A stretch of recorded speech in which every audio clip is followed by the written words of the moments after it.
Vipi ambavyo visababishi vya uoni hafifu?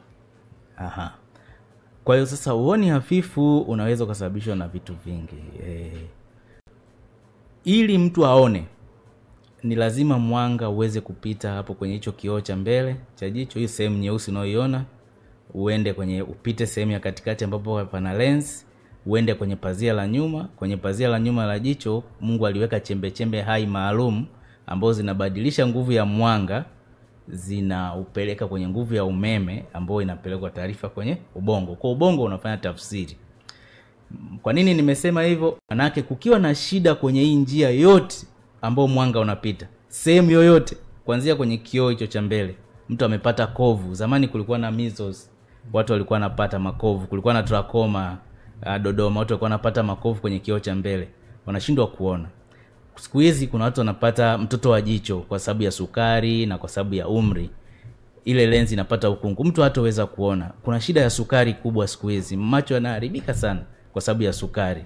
Kwa hiyo mtu anapata shida ya macho ambayo inatokana na sukari, huyu pia hataona. Hivi vitu vyote vitampelekea mtu ashindwe kuona. Kwa hiyo zimesababishwa na sukari, ama kuumia, ama umri, ama baadhi ya madawa watu wanatumia, au pressure imepanda. Chochote kinaweza kusababisha mtu asiweze kuona, madam kimeathiri njia ya ule mwanga ambao unapita from point A mpaka kule unako takiwa kwenda. Na tatizo jingine ni ili la kuvaa miwani.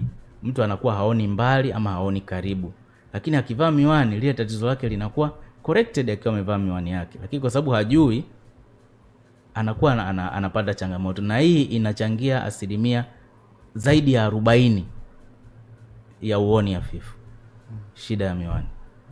Ndio. Na huwa inatokana na nini? Kwa hiyo kama nilivyosema, ili uone mwanga unataka kuingia kwenye jicho.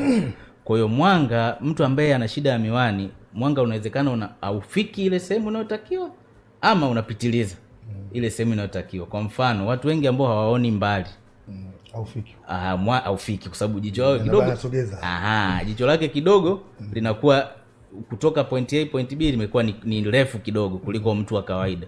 Kuna vipimo maalum vya average jicho la mtu. Kwa mwanga ule haufiki ile sehemu inayotakiwa. Ndio maana akivaa miwani inamsaidia kufikisha. Sasa hii inawezekana ni shida ya kimaumbile ya macho ya mtu ambayo amedhaliwa hivyo au amerithi. Unajua kuna muda unakuta baba anavaa miwani, mkipima mnakuta ana negative ngapi, anakuja mtoto mkimpima unakuta ana negative ngapi.